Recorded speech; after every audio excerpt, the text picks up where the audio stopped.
Hey, everybody. Welcome back to Breakfast All Day. It's Christy, it's Alonso, and oh my God, it's Ben Mankiewicz. Delighted as always to have him here, although terribly under tragic circumstances. We have some major celebrity deaths to talk about this week, and many of them, two of them, digging very much into the well of classic cinema, so we absolutely needed to have him here. Ben, welcome back to the show. Oh, so good to be back. I miss it so much. So it's great to see you guys. It's been so long in person, man. This is awful. It's just awful. It has been like 2.5 years, right, since we've all been in person together. Oh, yeah. And then we've not seen you, I think, since you came on to talk about Mank with us, and that was like November 2020. Yeah, that sounds right. Yes. So I'm sorry that this is why we have you here. Please come back when things are happy. But I could not imagine talking about Peter Bogdanovich or Sidney Poitier today without having you here. So would you please share some thoughts on both of those legends who left us? Yeah, well, I'll start with Peter because Peter and I were friends, and I whenever this job has afforded me the chance to really connect with some people who his work all of us have admired, and I have become friendly with some, but then it feels weird to say that I'm friends with some because I'm not that close really, and we're like friendly, right? But Peter and I, we were friends, man, and I loved him, and I don't understand why anybody didn't like who met him.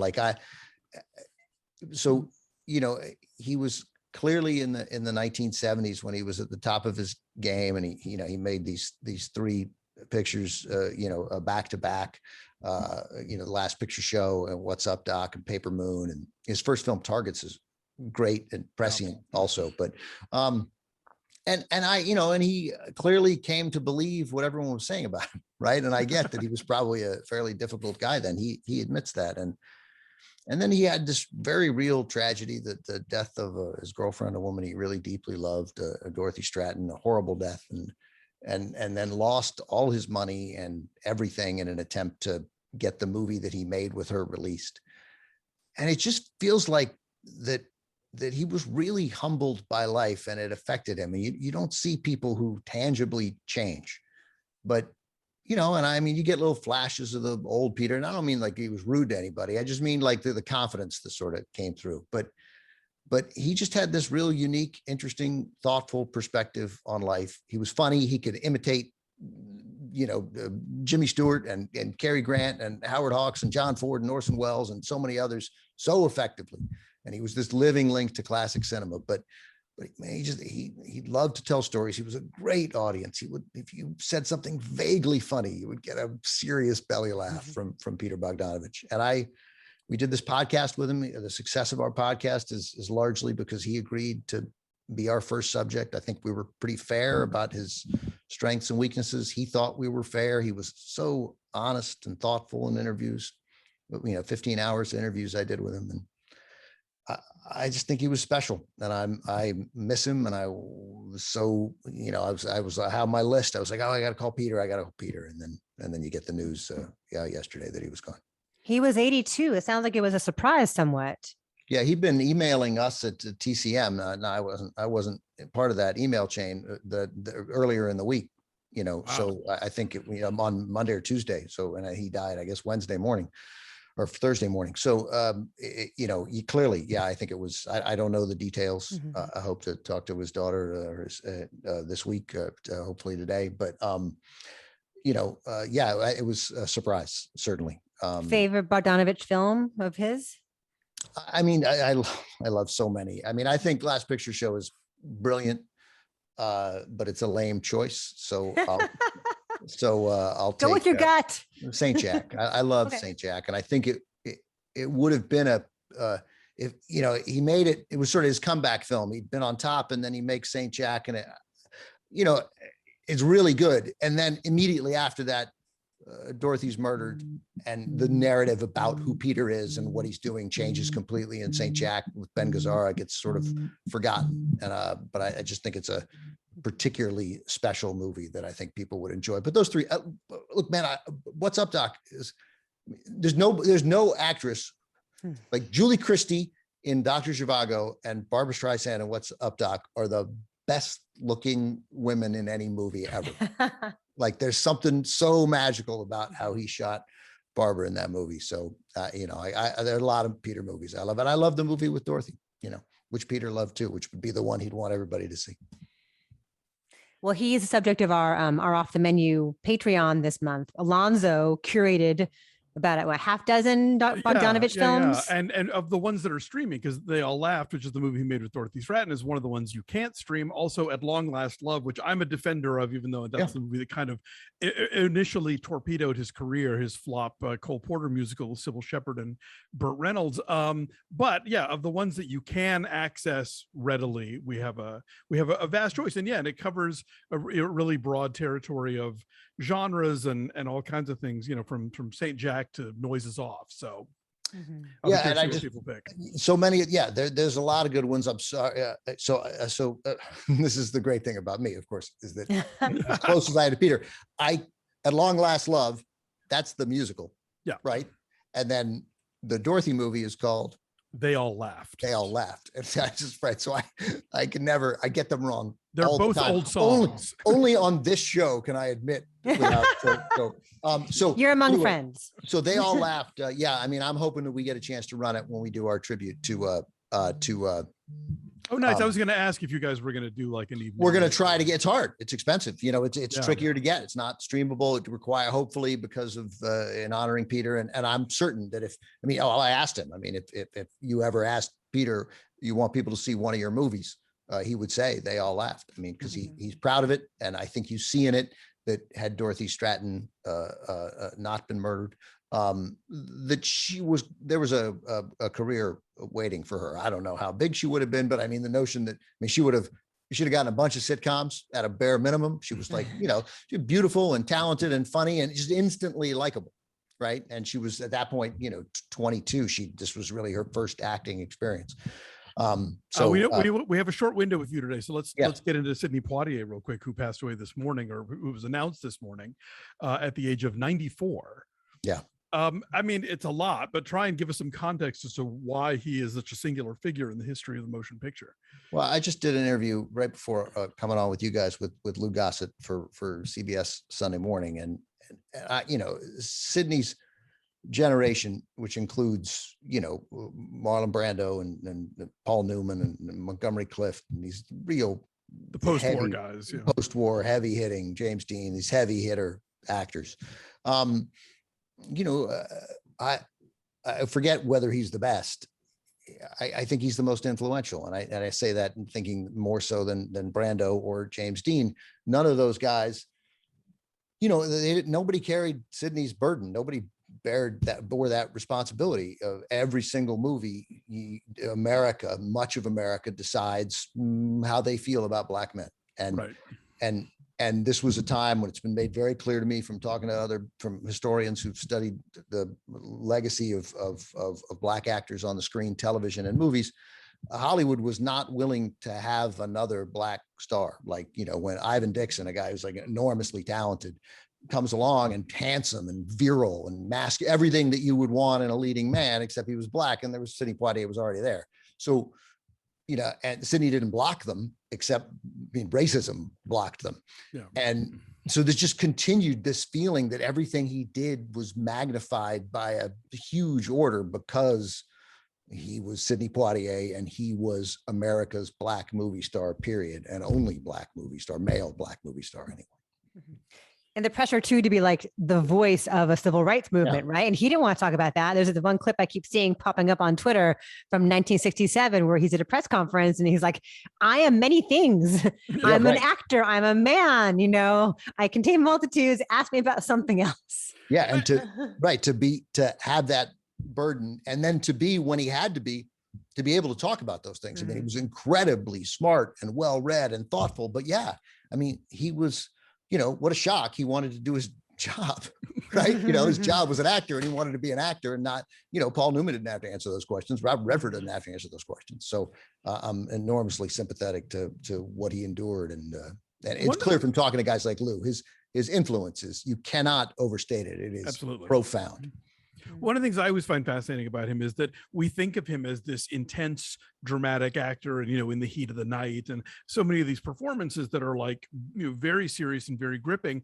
And then once he becomes a director, he's making comedies. He's making like Let's Do It Again and Uptown Saturday Night, and Stir Crazy is the first movie from a Black director to break $100 million at the box office. A movie that nobody even talks about now, but at the time I remember being just this huge hit. Really kind of cemented the Gene Wilder Richard Pryor partnership that we got for a while there. But I think we think of him as, he does have that burden of Guess Who's Coming to Dinner, being like the Black guy that Hollywood was willing to like have front and center and consider to be bankable. And so that burden, I think, in some way reflects on like the choice of roles that he took on at the time.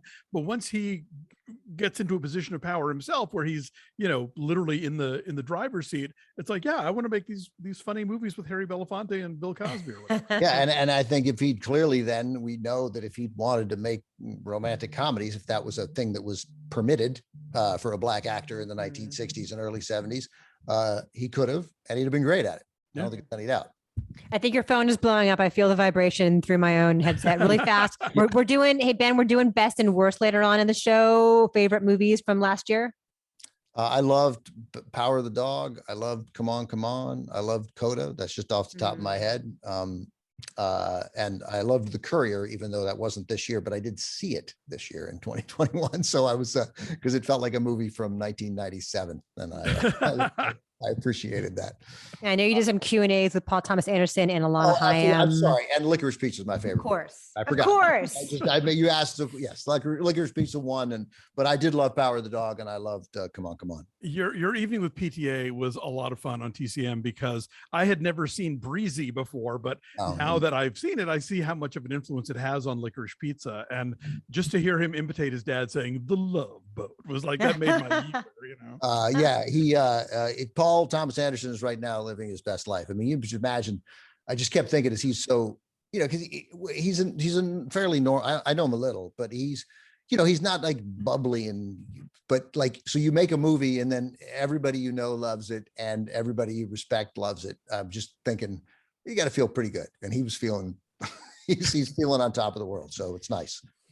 Well, good. Well, we miss you. We love you. Thank you for seeing us, hanging out with us, making time for us. Come back anytime. Since you're OG What the Flick, that's right. You got to come back. The door is always open.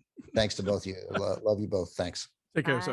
Bye. Okay. Well, that was a delight. Wasn't that fun? I miss Ben. Yes. So I'm really happy he had time to see us, because there are so many times we have some news and folks are like, hey, where's Ben? Yeah. Ben's a busy dude. He squeezes us in between like Louis Gossett Jr. Zoom. Exactly. He's got things going on. So it's always a pleasure when he can make time for us. Yes. Also, the other big loss of the past week, of course, is the great Betty White. Yes. I'll tell you, never run a magazine that says Betty White turns 100 until it actually happens. I think that's the lesson here. Never make a documentary celebrating her 100th birthday. And then she dies 18 days beforehand. Which, her timing perfect to the end, Always. There's this Fathom event thing happening on what would have been her 100th birthday, January 17th. It's still going on, this Betty White celebration. So if you want to go and laugh and cry, it is still there. She's like, it's like when Lillian Gish died. That was like somebody who had been a part of the cinema pretty much from the, maybe not the very beginning, but from its sort of like, nascence as a major force in American popular culture. Betty White was there at the beginning. I mean, like, yes, she did some sort of experimental broadcasting in 1939, apparently, but her show Life with Elizabeth was one of the first TV sitcoms, I think, definitely one of the first not based on a radio show. Like, it came into being right then, and you can watch it on Tubi. And it's still pretty funny, but it's also, you can kind of tell they're testing the limits of like, I'm going to talk to the camera now, like, things that they were sort of figuring out, how does this medium even work? And then she just kept on it, like one of the queens of the game shows, even married Alan Ludden after. I thought they were married before she was on Password, but no, after they met when she went on Password. And then of course, for me, the Mary Tyler Moore Show, her portrayal of Sue Ann Nivens is like, that's the thing I will always remember her for. Obviously there's a whole other generation of Golden Girls fans for whom, like that was their introduction to her greatness, and then, Hot in Cleveland. And then she just sort of became this, like one of those Dolly Parton, everybody loves this person people, and stayed working. You look in like later films like Lake Placid and The Proposal, like she was still out there and still funny, and just her timing was great. I just rewatched SNL re-aired, the episode that she hosted, and she was a riot on that. I learned from one of the obits that she made her first film appearance in Otto Preminger's Advise and Consent. Playing the senator from Kansas. Like, I did not know that. What can't she do? Yeah, I can't recall who it was. Somebody wrote a really good article sort of crystallizing her ability to subvert her own persona. Like she outwardly seemed so sweet, but then had such like a sauciness and a slyness and a raciness about her, and like just, killer comic timing. Yeah, and, she would say that when she would say something bawdy, that people were like, oh, Betty, she's so innocent, she doesn't know what she's saying. And she knew exactly what she was saying. There's that bit with Ryan Reynolds and Sandra Bullock from The Proposal that's been making the rounds on Twitter, which is hilarious and a great example of her just like taking the piss out of her own persona. Absolutely. Anyway, well, even when Mary Tyler Moore, when they were like creating the character of Sue Ann Nivens, the original concept in the room was like, somebody who just comes off as really sickly sweet, like Betty White. And she was actually friends with Mary Tyler Moore, and there was almost this reticence to maybe have her come in and audition just in case it didn't work out. That would be awkward between the two of them, but like luckily they went with it, and the rest is history. Yes, a huge loss. It's been a lot of, so we haven't seen you guys in a few weeks, and a lot of really important people have died in that point. We'll mention some more later on. We'll do more deaths later on in news.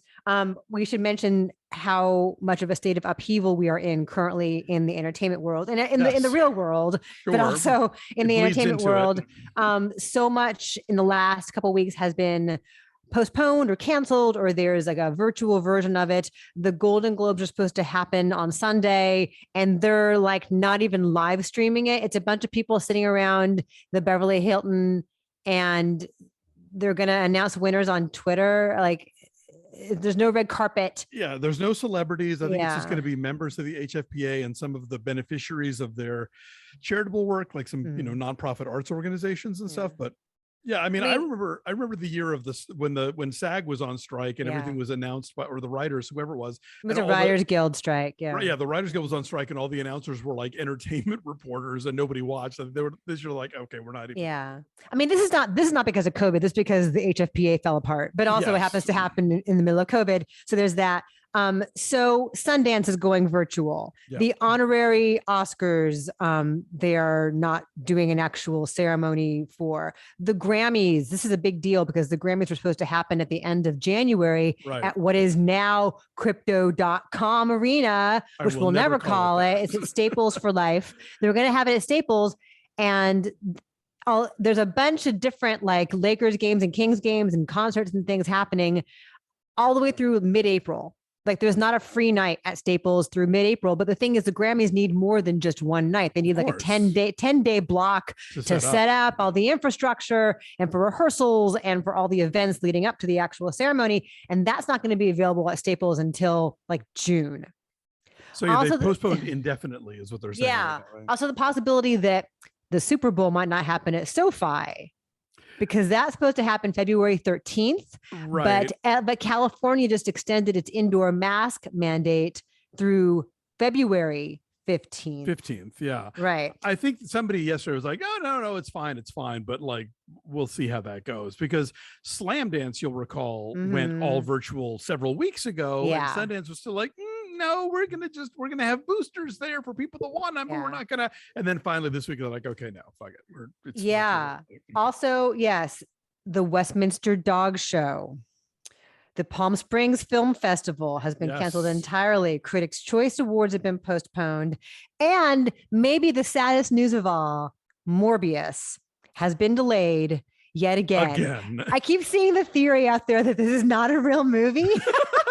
That they cut a trailer and then they're like, oh shoot, we got to actually like put 72 more minutes onto this. It's the idea of a movie, and eventually we'll all think that we've seen it somehow. It was supposed to have come out originally in July of 2020, and then Right. March of 21, and then October of 21, and then this January, and now April. Like, wasn't it originally supposed to come out? I mean, like, I don't know how much it's just baked into the plot or whatever, but I know it was a thing that was supposed to be before No Way Home, right? Well, it's supposed to have come out originally in July of 2020. So Yeah. so it was supposed to be before No Way Home.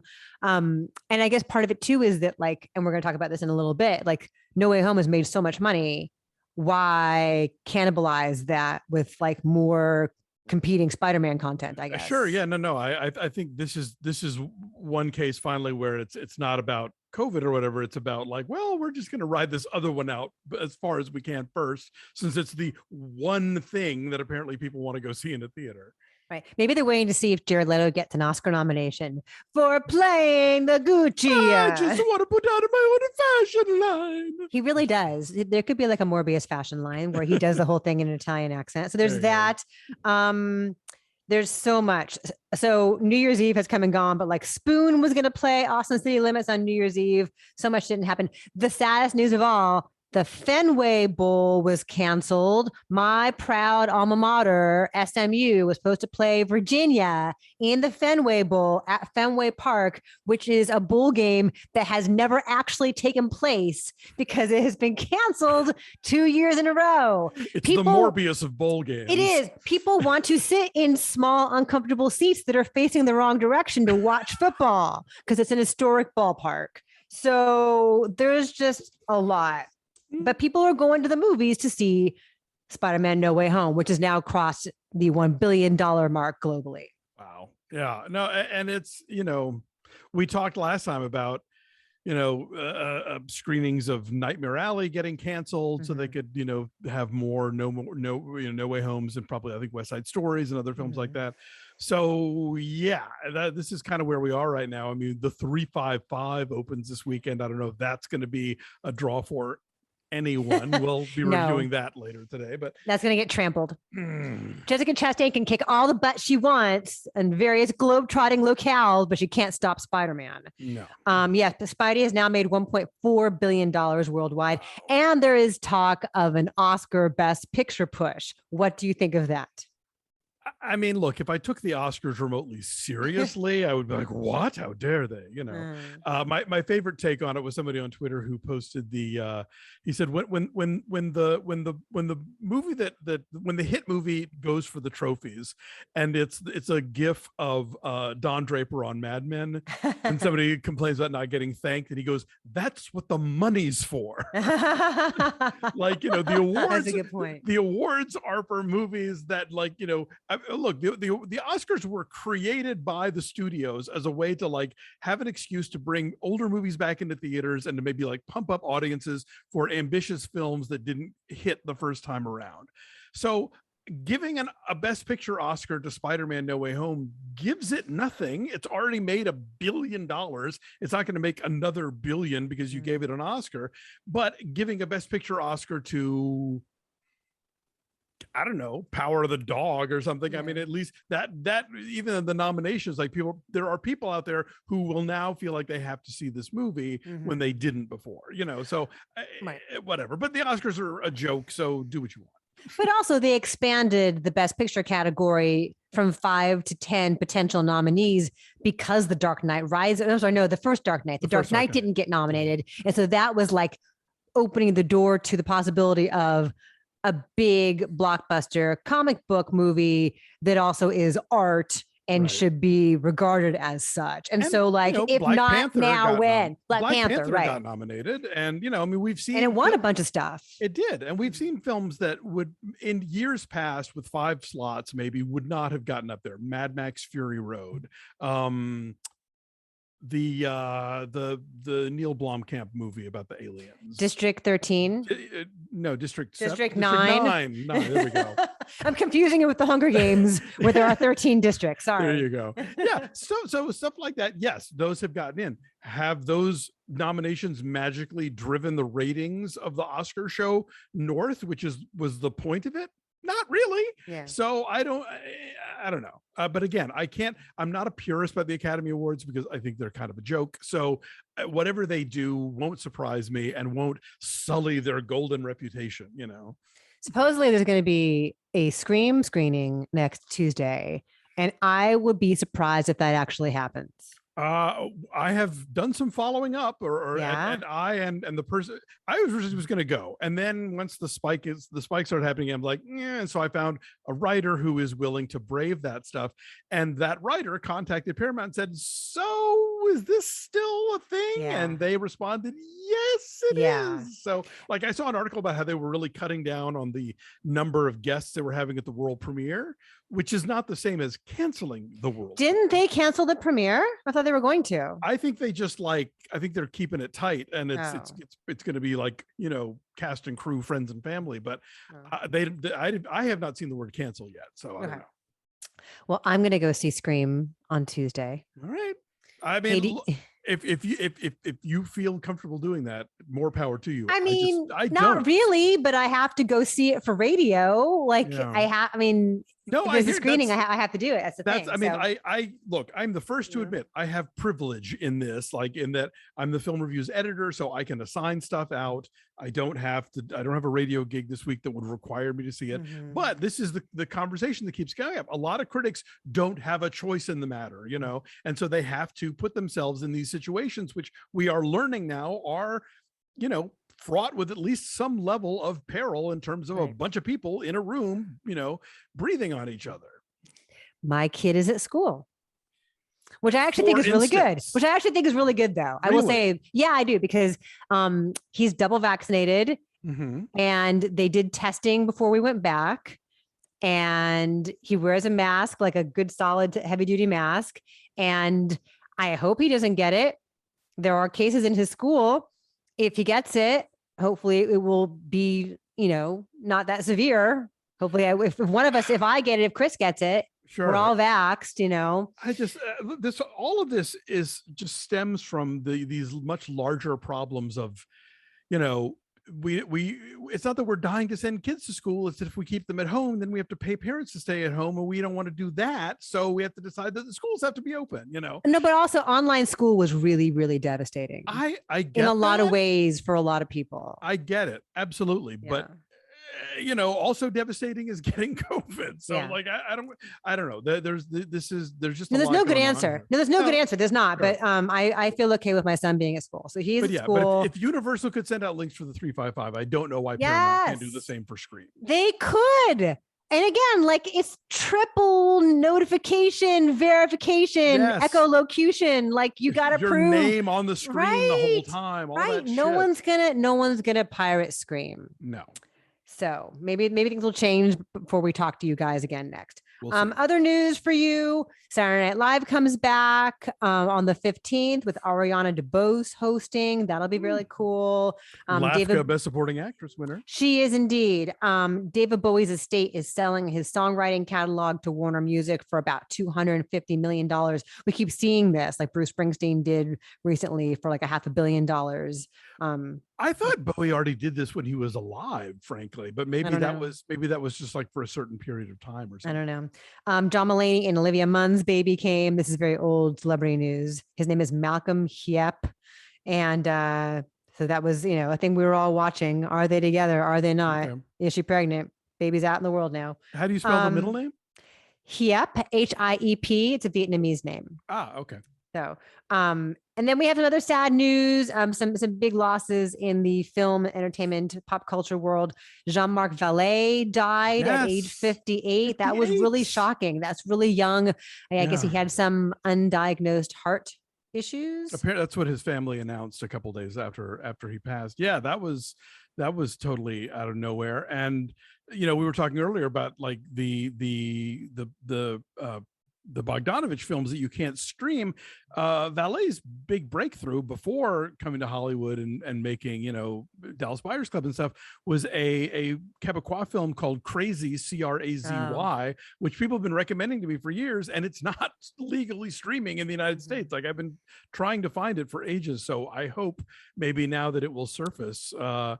because, but yeah, and I would, my recommendation for Jean-Marc Vallée film that you might have missed is Demolition with Jake Gyllenhaal. Oh, I was going to say, I wonder if Café de Flore is out there in the world. I don't know. Also, French Canadian film starring Vanessa Paradis. Oh. But I wonder if that is out there. Anyway, so that was very sad. Of course, he did Big Little Lies and Wild with Reese Witherspoon. So that is very sad. Jean-Marc Vallée, 58. Joan Didion died at 87.